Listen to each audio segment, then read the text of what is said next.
I'd like to start the program by saying that this program is dedicated to Mark Andre Pristop. If you look on page 4, I just have a short bio. If you say to yourself, who is this person to whom this program is dedicated? Mark Andre Pristop, to whom this program is dedicated, was committed to serving urban Chicago youth in a variety of ways, including after-school programs. One of his passions was working with students with disabilities.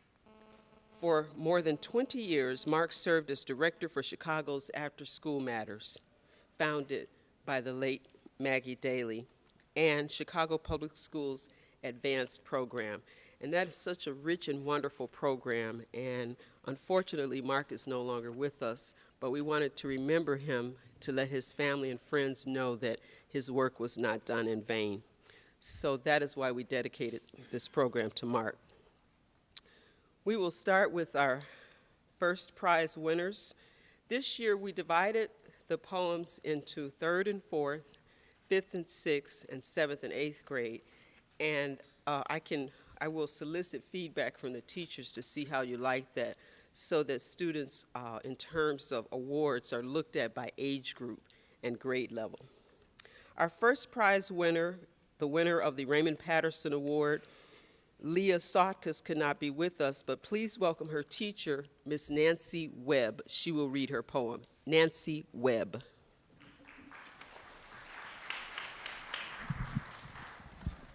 I think you can do a little better than that.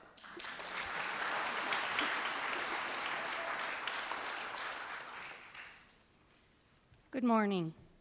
Leah would love to be here, but she is attending the graduation of her brother from boot camp in Georgia.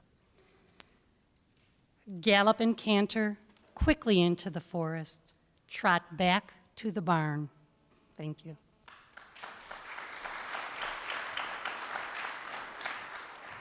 Thank you, Mrs. Webb. Our second prize, the Nikki Giovanni Award for grades third and fourth, goes to Samantha Duran. Please welcome Samantha Duran.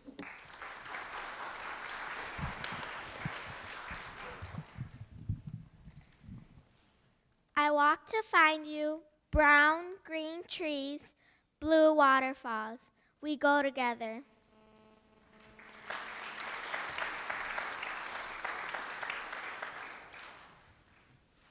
Our third prize, the Langston Hughes Award, goes to Ms. Isabella Escott. Please welcome her.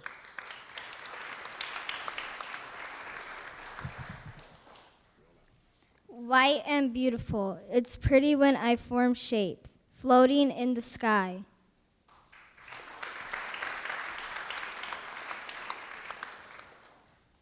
Now, these poems are so beautiful. I hope that you'll be inspired to read them twice, so that if someone didn't get the message the first time, they have a second time to kind of mull over it.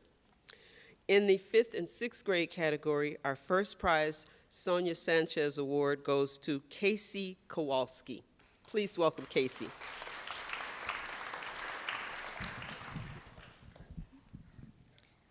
Cherry blossom tree, hidden behind the light fog, blooming in the sun. Cherry blossom tree, hidden behind the light fog, blooming in the sun.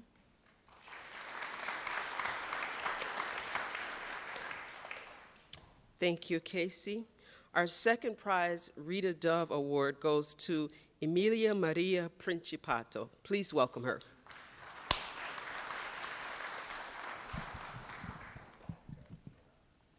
Spray cans and colors.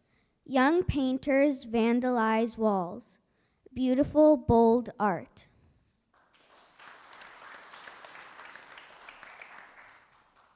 Spray cans and colors.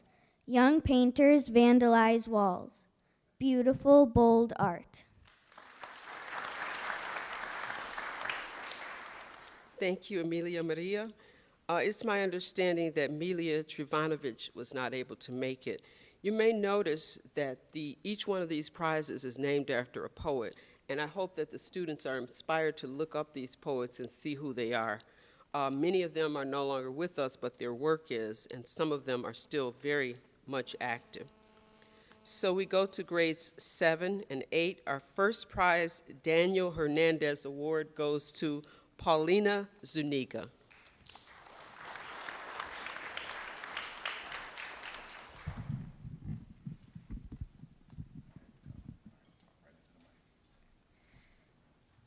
We sit in a vase, our lives and stems cut in half, missing the sunlight.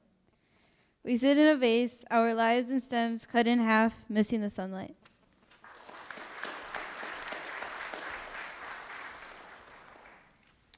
Thank you, Paulina. Our second prize, the Pablo Neruda Award, goes to Natalie Garza. Please welcome her.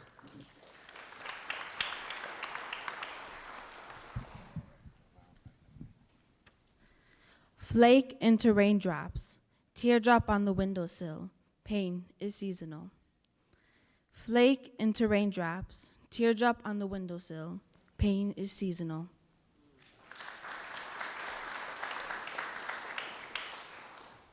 You know, it's interesting when you hear after someone reads and you hear a you know, like, gee, I wish I had written that poem. Thank you very much, Natalie. Our third prize, Sandra Cisneros Award, goes to Louis Brooks. Please welcome him.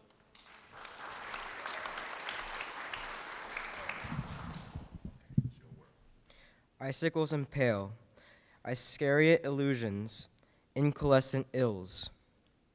Icicles impale, Iscariot illusions, incalescent ills.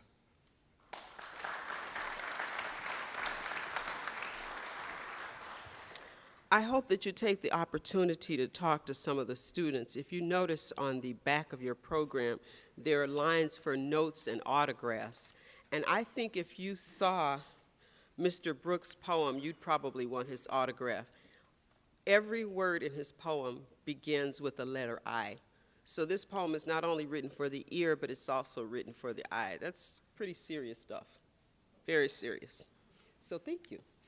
Our Chicago Public School Award, the Gwendolyn Brooks Award, goes to Karina Acosta. Please welcome her.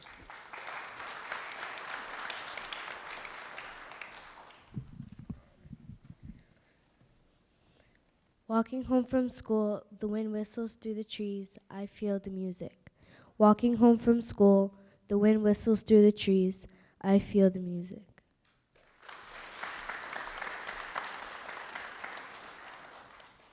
The winner of the Chris Abani Founders Award will not be with us today, and I'd like to take this opportunity to tell you that Chris Abani has been invited here for our guest, as our guest next year, and I'm still in contact with Chris and his agent. He teaches at Northwestern, but it looks like a done deal that he'll be our guest poet next year.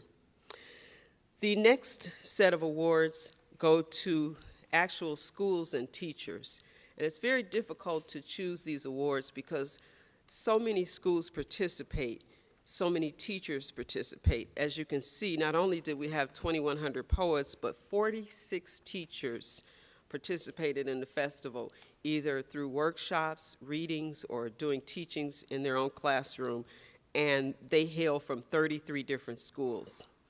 The Adele Laguerre School of the Year Award goes to Josephine Locke Elementary, and there are two people here, Ms. Mindy Gonzalez and Ms. Joanne Hernandez. Please welcome them.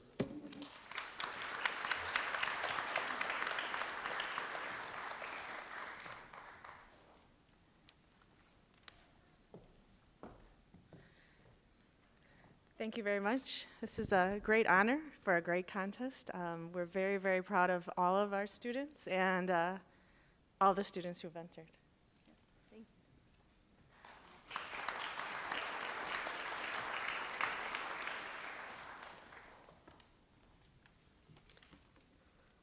The Egner Family Teacher of the Year Award goes to Ms. Ms. Joanne Seraphin from St. Daniel the Prophet.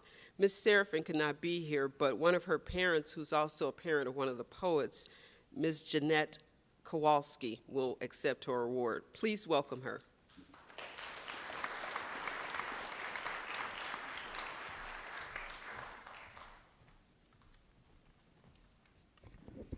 Hello, Mrs. Serafin, she sends her regrets. She wish she could be here today.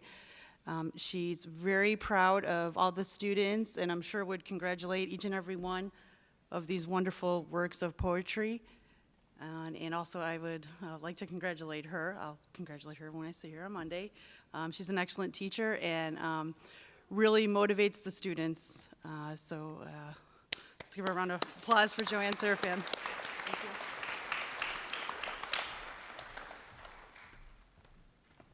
Ms. Serafin is one of the teachers who's been participating with the festival for the past 11 years, and that means a lot.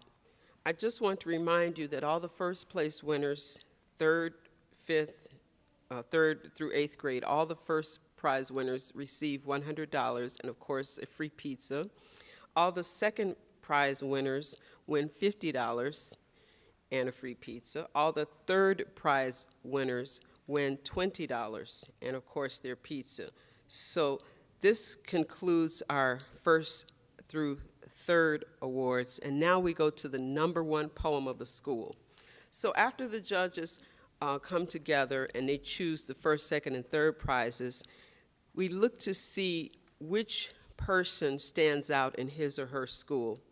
From Avondale, Logandale, Jemilet Munoz wins the Poem of the School Award. Please welcome Jemilet.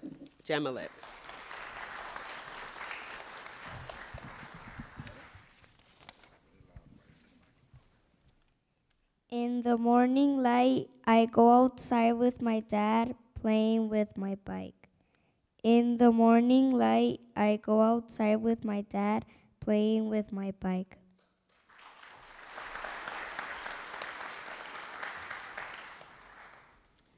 The #1 poem of the school for Michael Byrne Elementary was written by Jose Jimenez. Jose Jimenez. I'm going to get that. Please welcome him.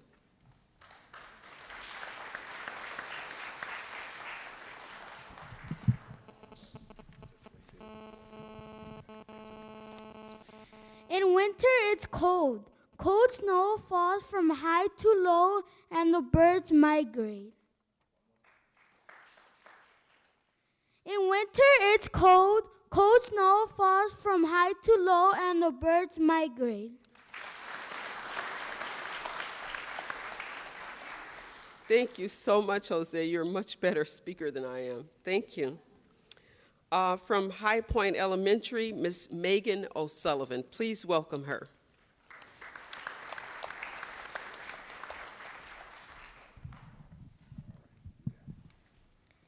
Creamy, gooey, yum. Cupcakes out of the oven, edible heaven. Creamy, gooey, yum.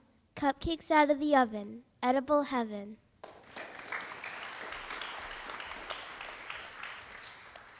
Thank you very much, Megan. The #1 poem in the school for Jameson Elementary comes from Angela Ron. Please welcome Angela.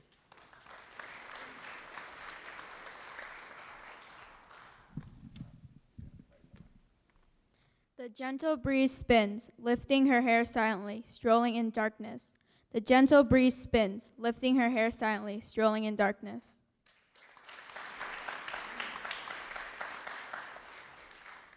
Very nice, Angela. Thank you. The #1 poem of the school for McCutcheon Elementary, Genevieve Williams. Please welcome her.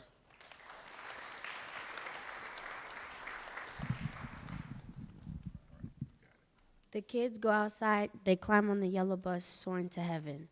The kids go outside, they climb on the yellow bus, soaring to heaven.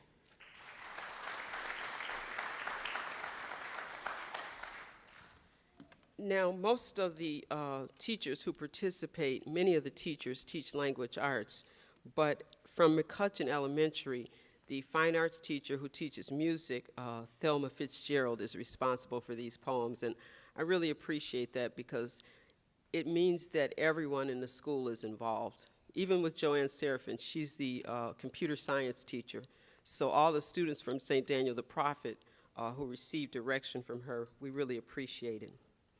From Mount Greenwood, Helen Satsu. Please welcome Helen.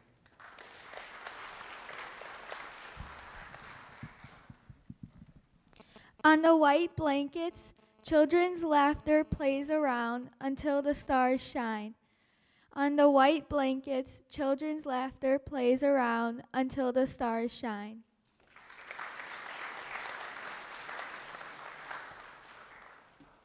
Thank you very much, Helen.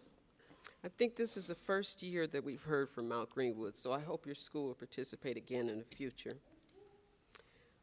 From St. Angela, the #1 poem of the school was written by Amari Perkins. Please welcome Amari Perkins.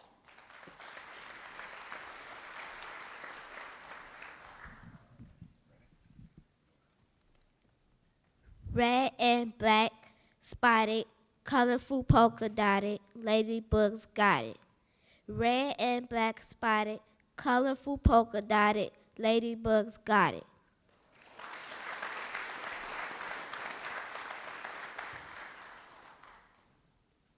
From St. Bartholomew, the #1 poem of the school was written by Samuel Correa.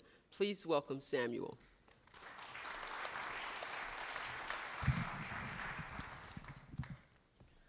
Steadily the grass swayed back and forth in the sun, thirsting for water. Steadily the grass swayed back and forth in the sun, thirsting for water.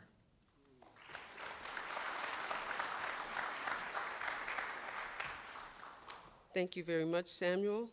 From St. Francis Borgia, the #1 poem of the school was written by Jonathan Fakio. Please welcome Jonathan from St. Francis Borgia.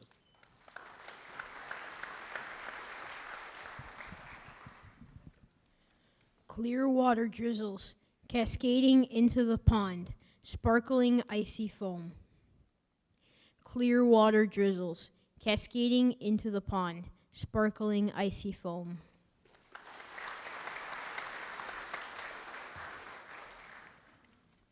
Thank you very much, Jonathan. From St. Viator, Claire Blackman. Please welcome Claire.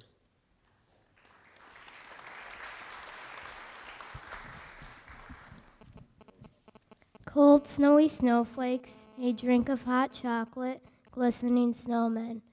Cold, snowy snowflakes, a drink of hot chocolate, glistening snowmen.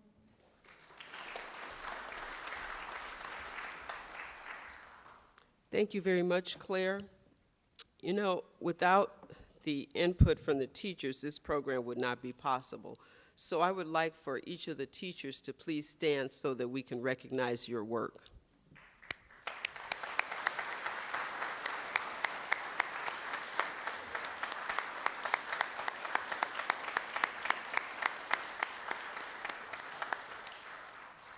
Mr. Amos, maybe before we leave, we can take a photograph of all the teachers back of the stage where we did the family photos. I would really like that. Also, I want to let you know that CAN TV is here. They are filming, and this program will be on CAN TV sometime in May. So as soon as they give me a date, I will pass it on to you so that you can watch it. And I was also told that after the program airs, they will put it on YouTube. So if you want to see your baby, do it over and over again. All right, next we move to the honorable mentions. The first honorable mention is from St. Cornelius School. Please welcome Abby DeVita.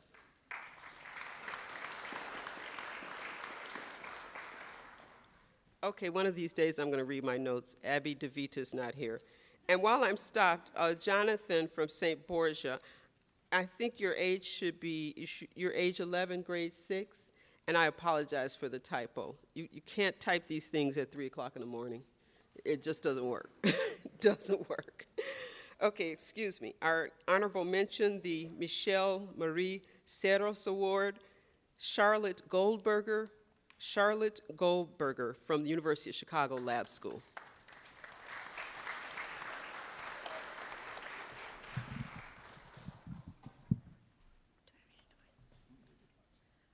Laughed, spat, and kicked at, tormented by the bullied. We all have scars. Death. Laughed, spat, and kicked at, tormented by the bullied. We all have scars. Death.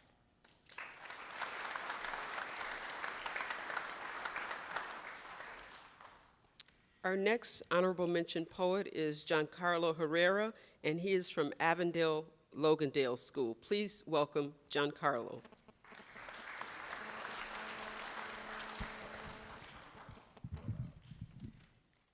Winter is so cold, but the snow is a lot of fun falling on your tongue.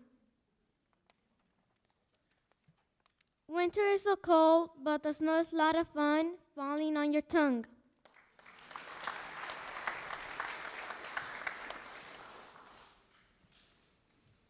Our next reader is Gilbert Villegas III from St. Bartholomew. Please welcome Gilbert.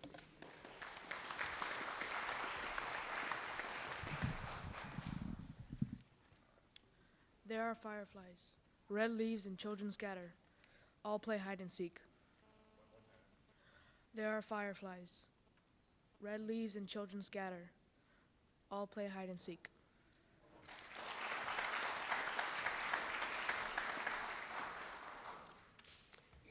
The next reader, I think, is the only person who's not from Chicago.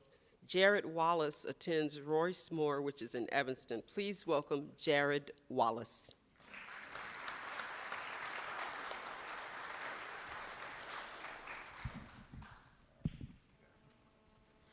The tree is healthy.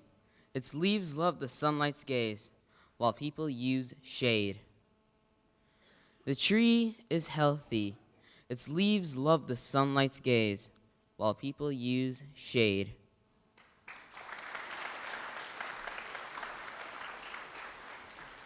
Thank you very much, Jared. Very resonant voice. Joseph Cruz receives an honorable mention for his poem, and he is at St. Bartholomew. Please welcome Joseph Cruz.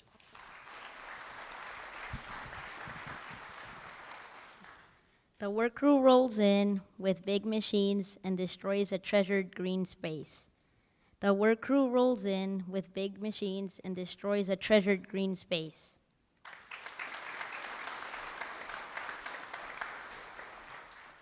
Thank you very much, Mr. Cruz. Now we will hear from one of our homeschool students, Malcolm Wilson Alstrom. Please welcome him.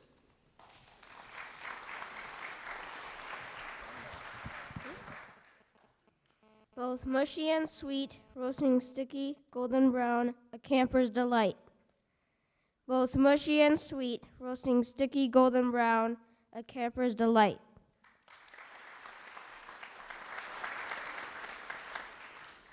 Thank you very much, Mr. Wilson Alstrom.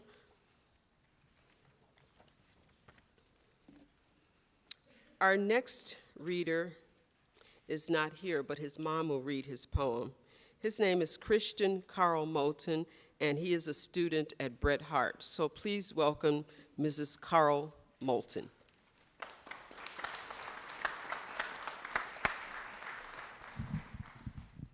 Hello, everyone. My son could not be here today, so I'll gladly say his poem for him. It's called Tree Ninjas. Climbing trees swiftly, flying brown tails become quick, disappearing shadows.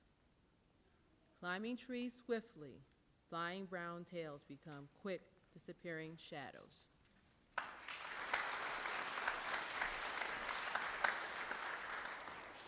Thank you very much, Mrs. Carl Moulton.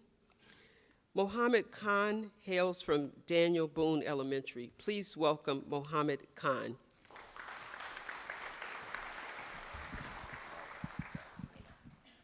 Life is a cheetah. We don't even realize time flies like a bird.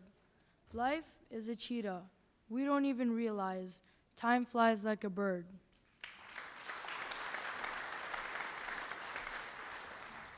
Thank you very much. You know, I'm a composer. When I first read that, I heard some music. I would love to set that to music. So we'll have to talk. I want to see what your fee is before I get too far into it. Our next reader, Pierre Carl Moulton, is also from Bret Harte. Please welcome Pierre Carl Moulton.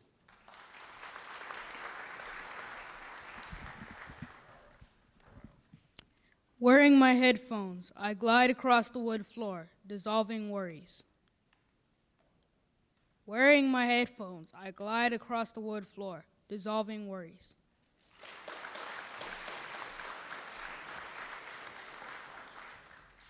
Thank you very much, Mr. Carl Moulton. Sally Carlstrom is from the University of Chicago Lab School. Please welcome Sally Carlstrom.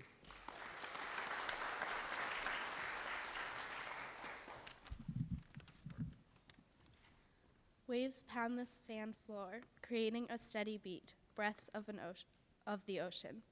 Waves pound the sand floor, creating a steady beat, breaths of the ocean.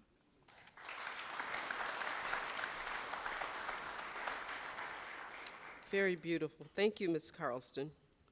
Sophia Calvo is from St. Daniel the Prophet. Please welcome Ms. Sophia Calvo.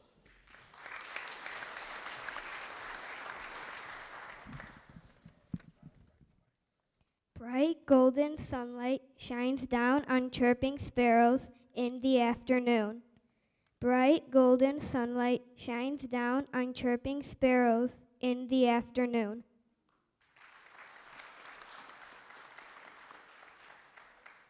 Another poem that begs to be set to music. Thank you very much, Ms. Calvo.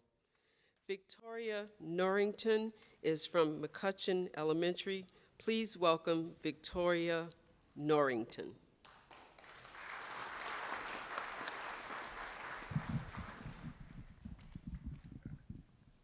Stars are beautiful, they glow in the night and shine. Bright they are at night. Stars are beautiful, they glow in the night and shine. Bright they are at night.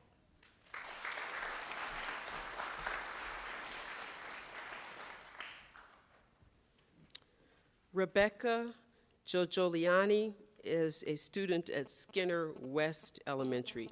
Please welcome Rebecca Giorgioliani.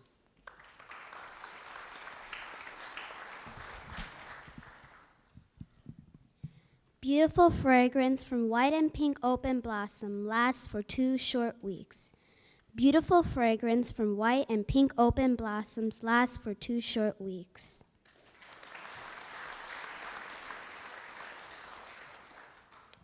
Now, according to my program and my notes, that concludes our student poets. Did I miss anyone in the audience? Did someone come in afterwards? Is there any student poet who would like to read his or her poem? I'll ask all the students on stage to please stand, and let's give them another round of applause.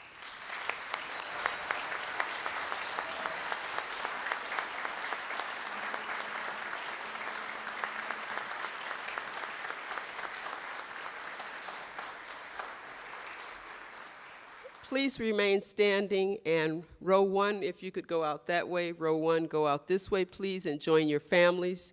One of the reasons we're asking you to leave the stage, row 1, row 1.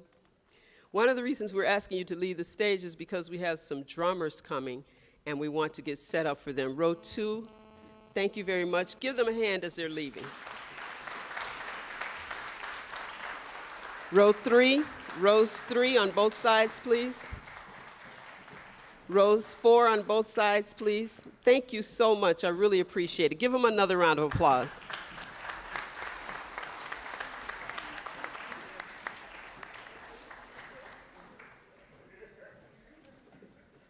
Everyone, may I have your attention, please? I would like to thank the founder of this event. Yeah, thank you. Thank you very much.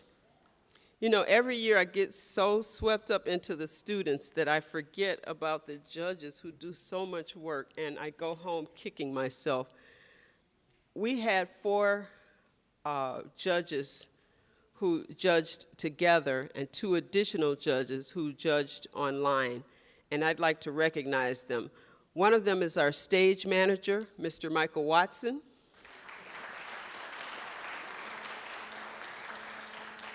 And I will ask each of the judges to come up, because what they do each year is they choose a poem and they write a response to that haiku. So in addition to Michael Watson, Wayne Allen Jones, if you could please join us on stage. Jude Wayne Allen Jones.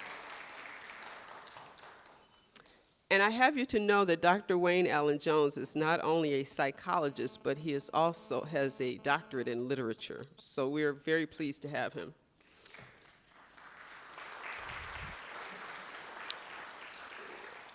Judy Bolden. Miss Judith Bolden, please join us.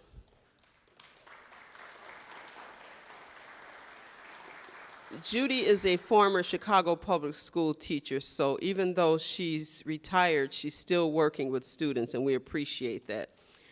Mrs. Marilyn Allen, would you please join us on stage? Marilyn Allen.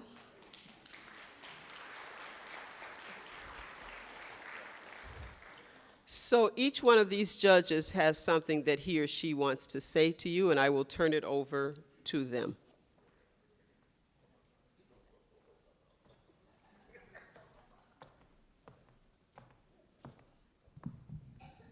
Oh, I'm so not used to going first.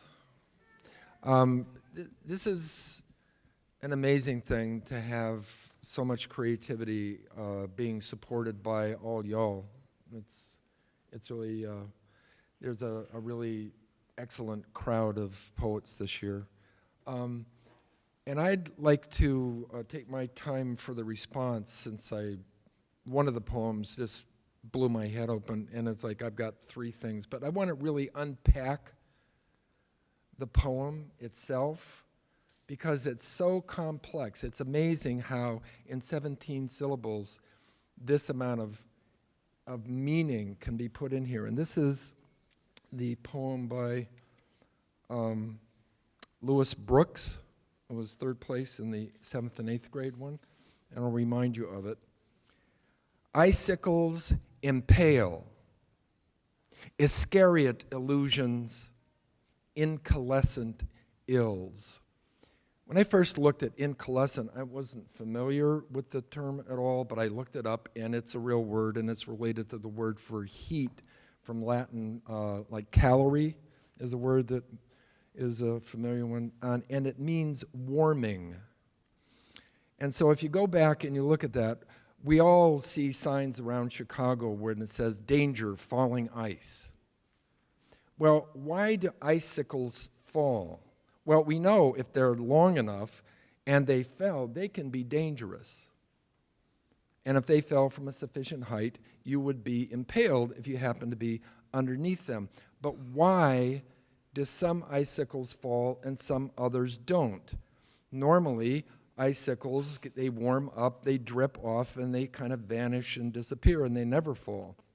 But ones that get too heavy too soon, and then there's a sudden warming that erodes the place where they're attached to the roof, then the whole icicle falls down. So there's a faster warming than can accommodate the amount of ice there is to melt. So when we say icicles impale, we're talking about a process that has some rationale to it that is a danger.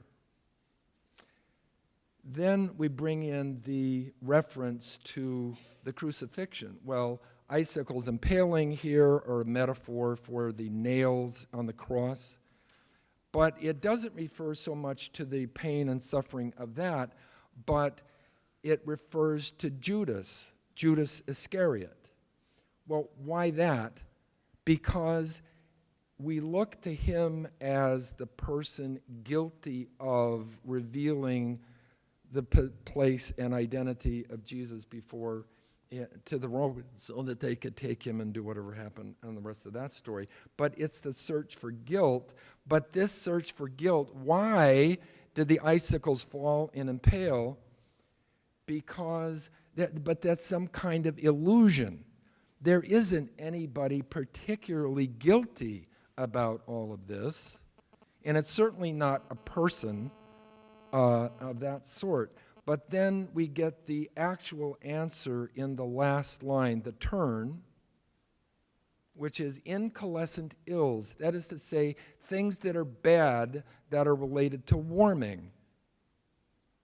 And all of a sudden, we have now an incredible compact indictment about global warming.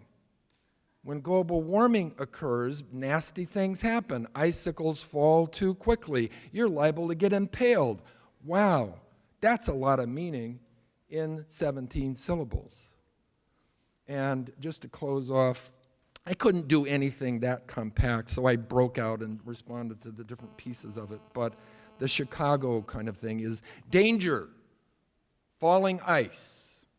Elsewhere, glaciers slough, flows thin, look sharp. You've been warned.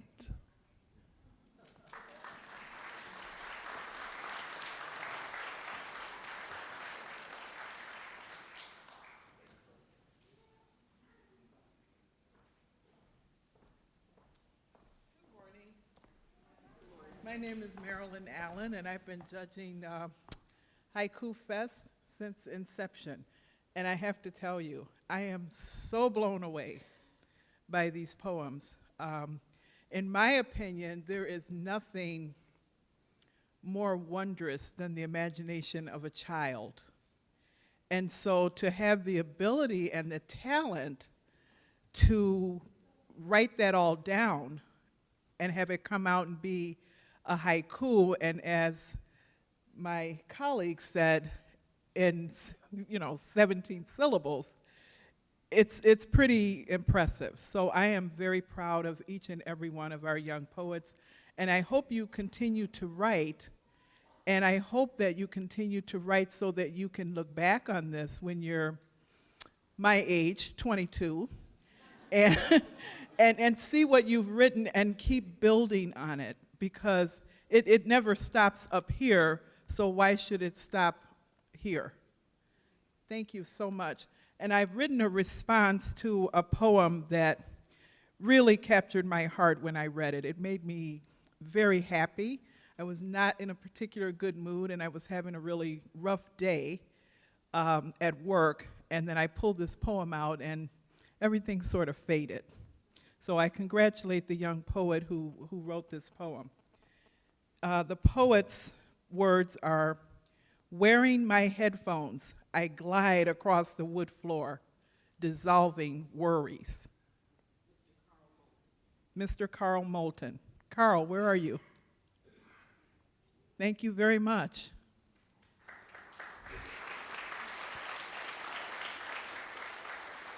So my response to Mr. Moulton is, steeped in my own world, stopped alive in my own tracks. Join me, if you will. Steeped in my own world, stopped alive in my own tracks. Join me, if you will. Thank you very much.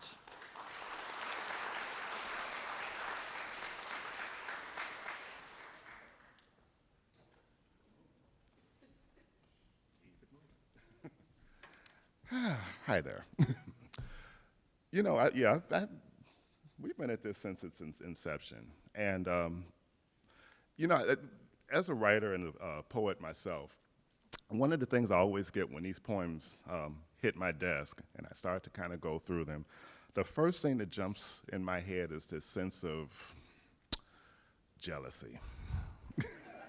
Just call it what it is, jealousy. Because I think back when I was this age, there was nothing going on up here, just nothing, and I'm completely blown away. I'm like, I wish I had it as together then as they do, because I was one of the bad kids, so I had problems. But you probably can guess that I was one of the bad kids. But I'm really impressed by the work of the youth and the fact that they're actually putting pen to paper, keys to keyboard, whatever the case may be, and letting their imagination take them into different places and different avenues. And I'm always just blown away. I married a teacher, and I've started to learn a lot more about what the teaching profession, what goes on in the teaching profession. And, we have these conversations. Most of these conversations take place over a lot of frustration and maybe a couple of scotches and things of that nature. But I have to give credit where credit is due, and do have to give credit to the teachers for all that they go through to kind of bring all of this together. And I also have to give a lot of credit to the parents that are engaged in what their children are doing. And this is the key thing, the fact that the parents are engaged, helping the kids along, and helping to nurture this imagination and this intellect. Got to give yourselves a hand.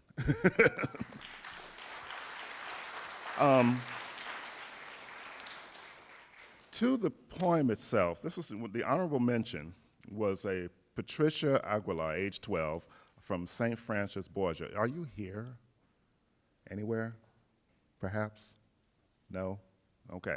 I approach poetry, and especially haiku, I have to approach it with a sense of play.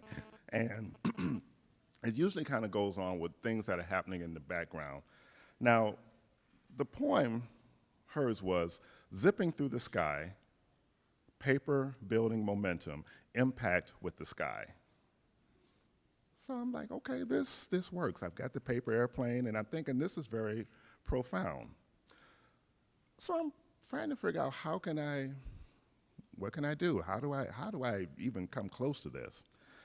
When I get this Facebook thing, from one of my friends, and she's showing me a picture of her dog snapping at soap bubbles, and the light goes on. So the response becomes, glass-like sphere rising, awkward soap bubble identity, reflects clear sunlight. And that's what came out of that. So again, I want to thank you for your indulgence, and again, I hope to see you all next year. Pardon me? Read it again. Okay, read it again. I'll tell you what, I'll read both of them again, okay? So, the poem by Patricia Aguilar is, zipping through the sky, paper building momentum, impact with sky. My response was, glass-like sphere rising, awkward soap identity, reflects clear sunlight. All right.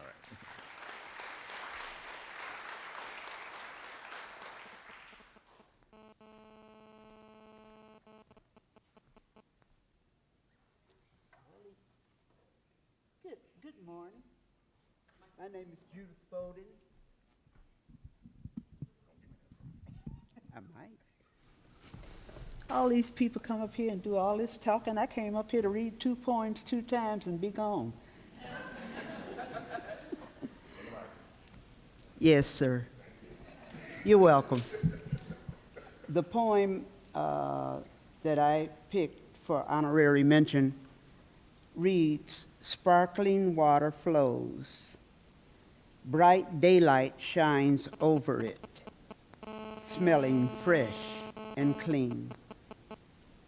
Sparkling water flows, bright daylight shines over it, smelling fresh and clean. And in response, I wrote, we climb the tall trees and frolic in the water. We breathe in nature. We climb the tall trees and frolic in the water. We breathe in nature. Thank you.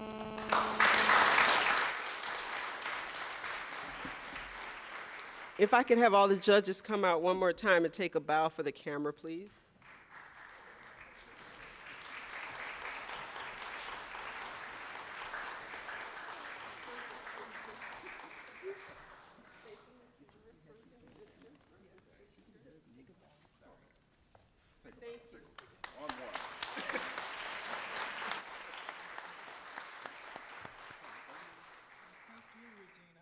You're welcome. Thank you.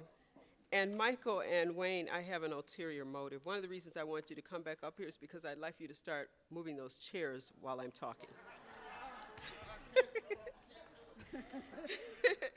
If you look on the back of your program, you'll see on page 8 a workshop haiku. The workshop haiku was written when I went to do a workshop at St. Cornelius with the 5th and 6th graders. And I have to confess, I didn't do my homework. I did not write a response to this poem, but I'm going to read it anyway. And because I have taken to writing on my phone, I write poems constantly. And so I will read one that is closely related. So the poem from St. Cornelius, grades 5 and 6, is on page 8. Chewing on grass, ropes and tires in their bellies. They make healthy milk. Chewing on grass, ropes and tires in their bellies. They make healthy milk. One of the things I like about this poem is that it's obviously about a goat, but the word goat is never used. It's only implied. And I like the irony that here is this organism that's, eating grass and ropes and tires. So you've got grass, you've got some sort of fabric, you've got rubber, and yet at the end, this animal is able to create milk that nourishes the body. And I think that's pretty remarkable.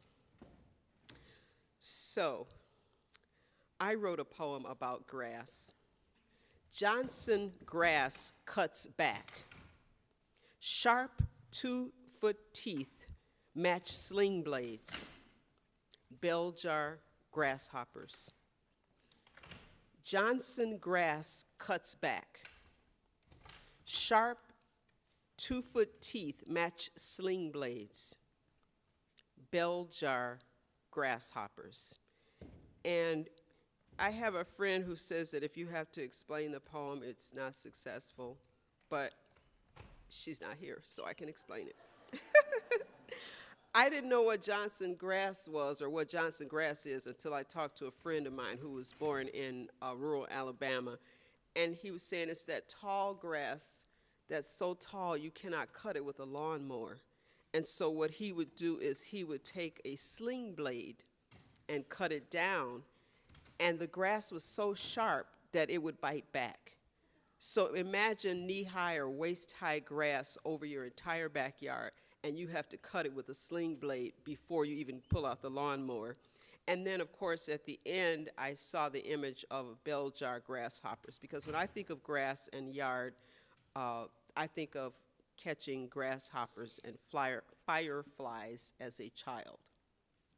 Thank you very much, Wayne and Michael. And Michael reminded me that I would be remiss if I did not say something to the parents.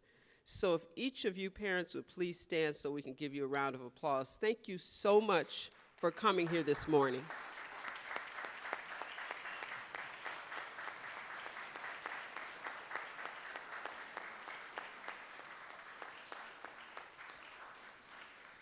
Leading up to this week, I'm a big Twitter. I'm not into social media, but I love tweeting. I love it, love it, love it, because I love brief messages. And, every day when I'm done tweeting, I look at the weather, and I said, oh, my God, it's going to rain. And I was singing that little song, Rain, Rain, Go Away, Please Come Back Another Day. But I really like rain. I love it. I enjoy it. And for me, it's one of those things that inspires me to read. So I thank you for braving the rain this morning. And we have a special treat for you. In addition to all the other treats that you've just received, we have 2 more pieces of art that we'd like to share with you. Our guest poet, Kahari B. Kahari B is an internationally acclaimed poet and activist. His jazz-infused performance poetry has been enjoyed by audiences throughout the United States of America, Puerto Rico, France, Italy, England, and the Caribbean islands. Kahari B's writings and recordings are inspired by his Association for the Advancement of Creative Musicianship, AACM membership, and his extensive travels. He is often sought for readings and workshops. Kahari is artist in residence with the Haraka Writers Performance Ensemble at Purdue University, and he will be featured in the AACM's 50th anniversary at the Museum of Contemporary Art. And I just heard a sound that reminded me, I know it's kind of late in the program, if you have any electronic devices, if you could please disengage them, and please welcome our guest poet, Kahari B.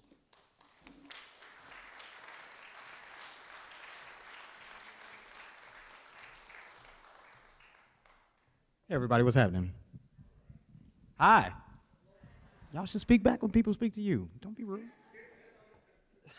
What's up, Michael? Regina, forgive me for asking, how much time? You have technically 10 to 12 minutes until the little ones squirm. Till the little one squirm. All right, get ready to squirm. Uh, so, a very small piece of background. I really owe a lot of my doing of poetry and spoken word to my mom, who was actually one of the judges, Judy Bowden. And yeah, y'all give her a hand. She takes it. At a very early age, she exposed me to Gil Scott-Heron, Nikki Giovanni, Last Poets. You'll hear a lot of that influence in my work. But it was a really young age, so it was these guys, and it was a lot of curse words, and I knew I couldn't say those same words, but I was still blown away by the work. And it helped, honestly, it helped mature me because I had to keep myself in check and not singing along with these great words that were being done by these individuals. They also inspired the scope of my work. And I was looking at what I was going to do today. And I've got some haikus because it was the Haiku Fest, right? I talk to y'all. Y'all got to talk back. Thank you, Michael. Right. We here. We always there. And I decided that I needed to be more challenging. The world is not very challenging today. I think they like to keep us dumbed down. So I'm going to share some challenging work, and I hope you will receive it in the manner in which it is shared. So I'll move around. I'm going to do a poem, do some haikus, do a poem, do some haikus, and then I'm going to disappear within 10 minutes. Cool? Cool? All right. So the theme of these poems is the whole Black Lives Matter situation, because it's a very prominent issue that is not getting enough attention. So here we go. This first piece is called Hadia, written for Hadia Pendleton, who was murdered a couple of years ago in the Bronzeville neighborhood. Call them. The mayor, local politicians, the police chief. Tell them you need help. That the streets aren't safe and your tax dollars pay their salaries for them to do their jobs. Call them. Tell them how you need them to call in the National Guard because conditions have gotten too bad for your sitting behind to stand. It's out of control and we want to feel safe. We want to feel safe. We want to be secure in our persons, our homes, just walking down the street. I need to feel safe, Mr. Mayor, Mr. Alderman, Madam Congresswoman, Mr. Police Chief. Please help me feel safe, you rotten. I saw them killed, murdered in cold blood, run down in the street like a rabid dog, shot by a sucker that looked like me. My son, my daughter, my cousin, niece, nephew, they look like me, laying there in wonder and regret on what did they do to deserve this. As time slows down and the world becomes hazy, blurred like an old analog television that fades away slowly when turned off. Come on, brother, stay awake, man, come on, you got to stay awake. Tell my mama I loved her. No, brother, come on, man, they coming, just say your name. You know your name, can you say your name? Tell my friends I'm gonna miss them. No, brother, please stay with us, man, you can just hold on just a little bit longer. Tell my people I'm gonna be all right. All right. All right. This ain't all right. ain't nothing all right about it. And you know it. You know it. And you are trying to run away from the thought the same way as I was trying to run away from this poem, even as I was writing it, that you somehow held a place in all of this, that you somehow could have done something to prevent all of this and never know the name of that pretty little girl. You are trying to run away from the thought because it's uncomfortable. It doesn't feel good that you might be liable in all of this, a party to the murders that keep on happening, the murders that we all scream are so tragic, but somehow keep happening anyway. And if tears could repair the situation, then there would be no situation. Just a lake of tears that would wash away the fear and inaction in every watery eye on a beach covered in millions of grains of empty talk. So call them. Call them, the mayor, the local politicians, the police chiefs. Tell them that you need them to call that you need them. Call them like the groveling, begging cowards that we have become. Ask them to disarm you so that you feel safe. Ask them to clean up your spilled blood because you lack the testicular fortitude to grab a rag yourself and close off the container from which it spills. Call them like you are helpless. Call them like you are hapless. Call them like you are clueless to the fact that you are calling upon those who help create and maintain the situation in the first place. How do we become so blind, so weak, so dependent on a system that has never regarded us, regardless of who's in office, regardless of how many stirring speeches have been given, how many increases a number of the adverse occupiers in our neighborhoods that see us as the world often sees us when looking through the lenses of the same European imperialists that program music, media, and all television to portray us as the bouncing, pseudo-criminal, materialistic, criminalistic, subhuman beings easily accessible on millions of screens, millions of screams of help me because I can't help myself do not go unheard. They are the sweet songs of triumph to those who are obsessed with control.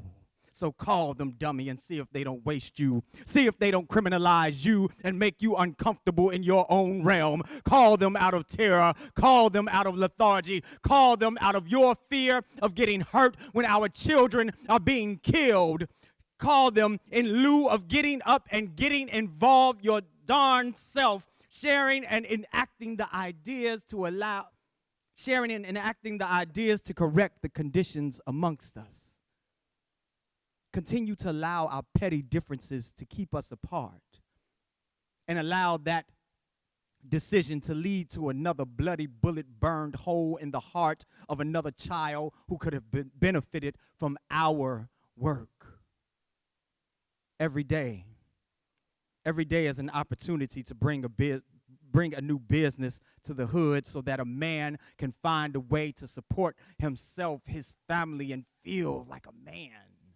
Every day is a new opportunity to take control of our children's education. So instead of complaining about the closing of another prison pipeline, somewhere where they can learn the cultural values in a system that will teach them to value themselves and their world instead of creating these empty beings with little reason to live or reason to allow any of us to.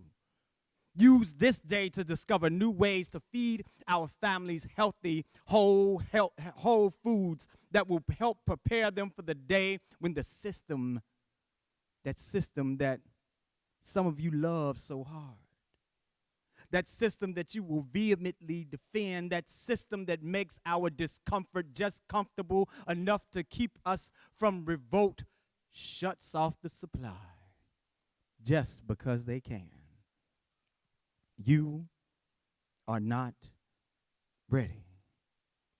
Or maybe you are and just haven't moved yet. But how much more motivation do you really need? How many more pretty little girls must be murdered before you decide to move? How many more of our sons will kill or be killed because you couldn't even see them as our sons anymore?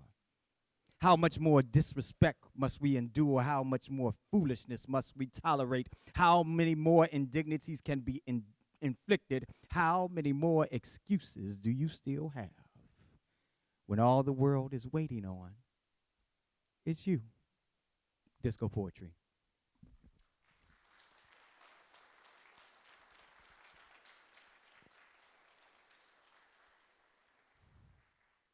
Y'all cool?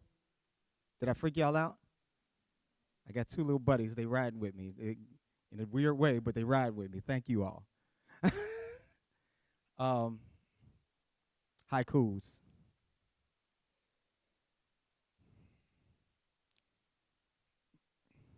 There we go. Deadly fashions change. White hoods went out of style. Now they wear badges.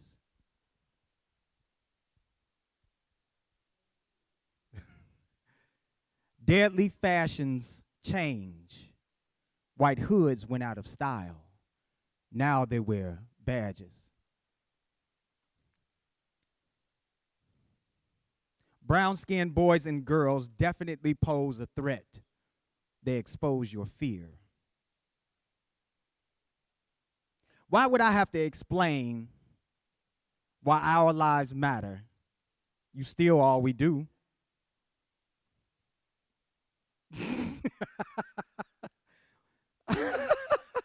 Thank you. I did. It was good. It was Michael. He made me laugh. Your profound silence is far louder than your words. It shows your concern. In the beginning, there was only us, darkness. We gave birth to the light. Children of the sun continue to shine brightly. Hate can't dim our glow. Last one. It is our beauty that mirrors the sun above. All God's children do. Thank you.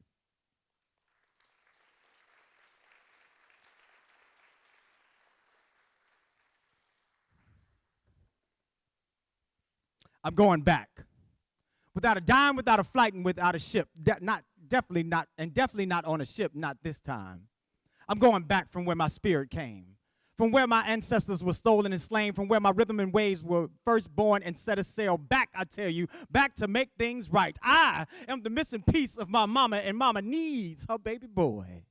She's calling by drum. Every time a strong hand smacks a stretched skin, my blood vibrates messages to my brain, and I hear my mama saying my name, calling me back. She's calling through painted animal horns, evolved into beautifully crafted brass and reed instruments that help set a people's soul free, one song at a time, that help release repression through a dance that called to arms those who didn't even know they could shoot. She's calling me, her native son, African, born American. Whether I've been here before or not, I lay claim to the land on which I stand, as my presence here predates Columbus, Vespucci, and any cotton-picking Vikings. I am my mama's child, and I'm going back. I'm going back through jazz, blues, and spiritual wells, through wagon driving, cotton picking, and heavy bells, slave stalls, auction blocks, evil ships with limbs locked, icy oceans, holding tanks, hungry sharks, and wooden planks, rope, nets, gun, blast, thatch, roofs, running fast, straw, huts, burning grass, desert sands, and a glorious past from when I walked my behind over here of my own volition and the continents were one. I'm going back.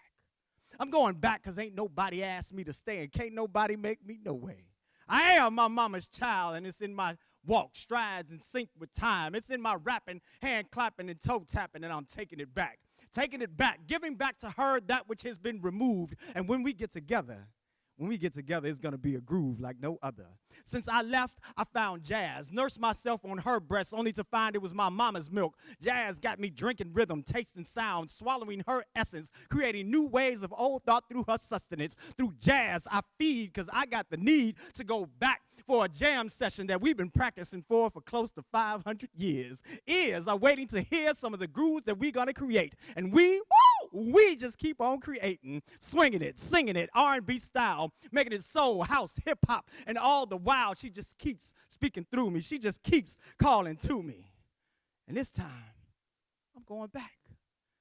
This time I'm going back. I'm going back, bringing earth, wind, and fire with me. Riding atop of Oscar Peterson's ivories that we're going to return to Hannibal's elephant armada. Mama, we coming, jumping out of the juke joint into your waiting arms. And even if you ain't ready, we're going to hold a steady bass line for the time when you are. Mama's calling.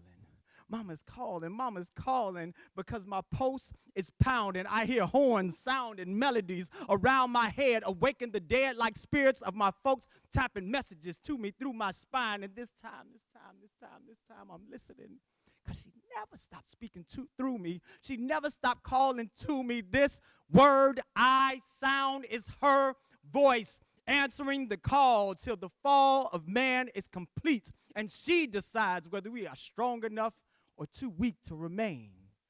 So in the meantime,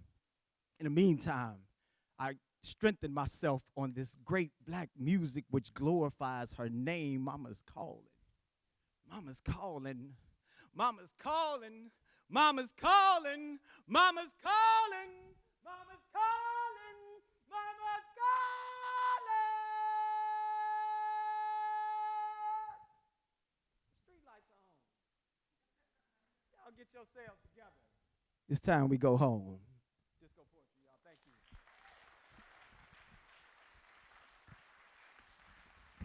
Thank you, thank you.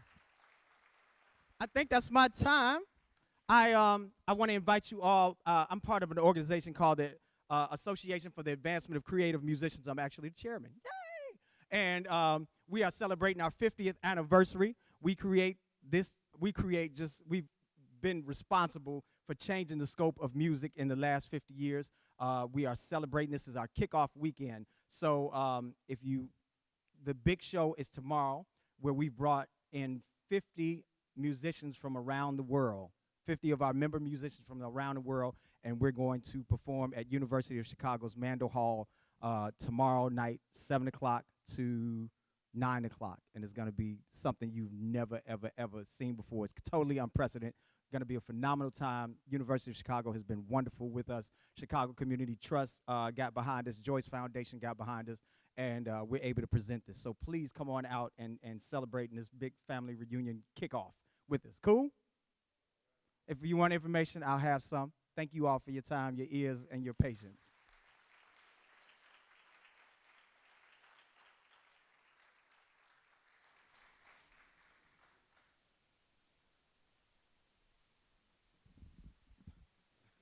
Kahari B., give him another hand, please.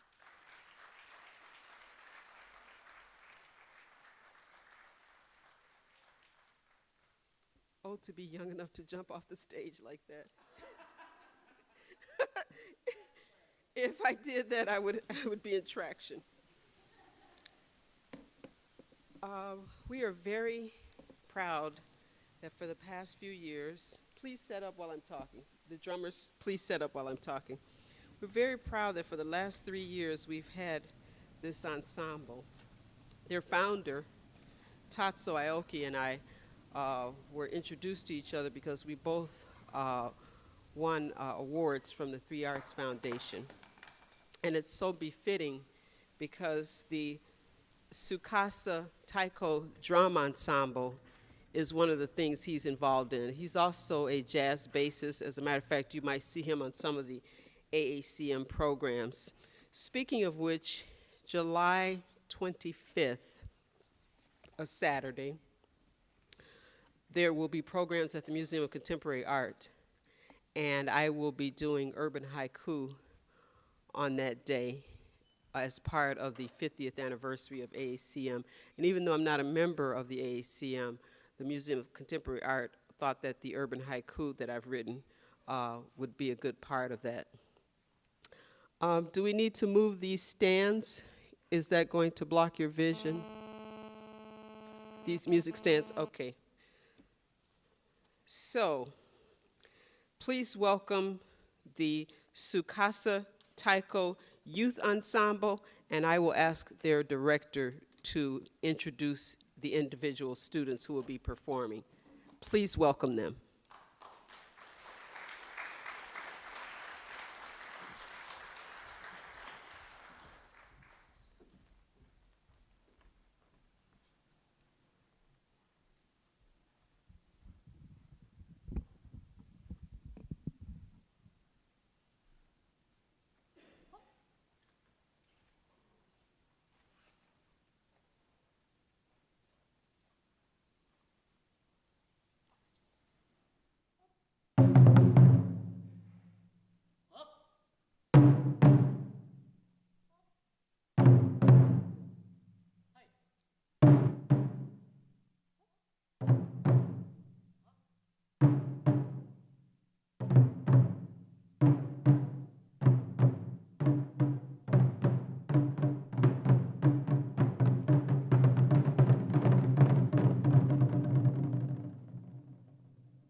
Can we give Tyco Legacy another round of applause, please?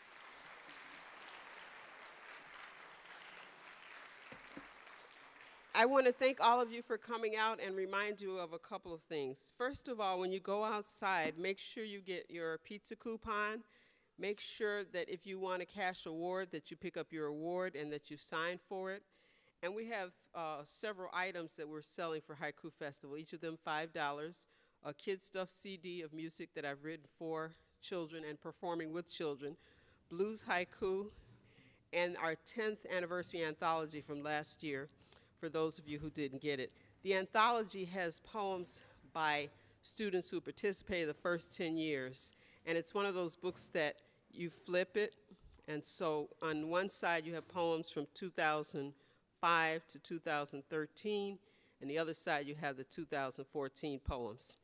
Also around the corner, there are other vendors who are selling things to celebrate National Poetry Month.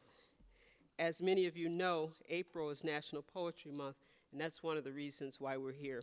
So I'd like to thank Harold Washington Library, thank the Chicago Poetry Committee, and all of those people are recognized in your program, but even though these are your tax dollars at work, these people really bend over backwards to make this a good stay for us. So if I could just thank all of them, Sarah Alexander, Amanda Eves, Maureen Kennedy, Stephanie Kitchen, Jennifer Steele, Martha Acosta, Barbara Bruin, Alexa Hamilton, Kylene Kenny, Laurel Scher, Robin Willard. Those are the people from the Poetry Committee. The Harold Washington Library Center staff, Craig Davis, Geraldine Keene, Carlina Cameron, Michael O'Connor, who's in the AV booth with Leland Mosley, and Corey Brown. Also like to thank our photographers and our videographer, Joe Amos, Lester Smith, and from Can TV, Rob Galetta, Mark Kraft, Juan Carlos Hernandez. Also thank our volunteers that you saw, the people who greeted you at the table, Deepak Dale, Arshit Chital, Cara, Camille, Cecil, and James Harris helped proofread the program and do a lot of behind-the-scenes things, as did Rodney Gibson. So thank you all so very, very much. Please take a program with you. Please give us your feedback. We're in the process of updating our website, so sometime very soon you'll be able to access all of the photographs that were taken here today and the video. Thanks again. Look forward to seeing you next year.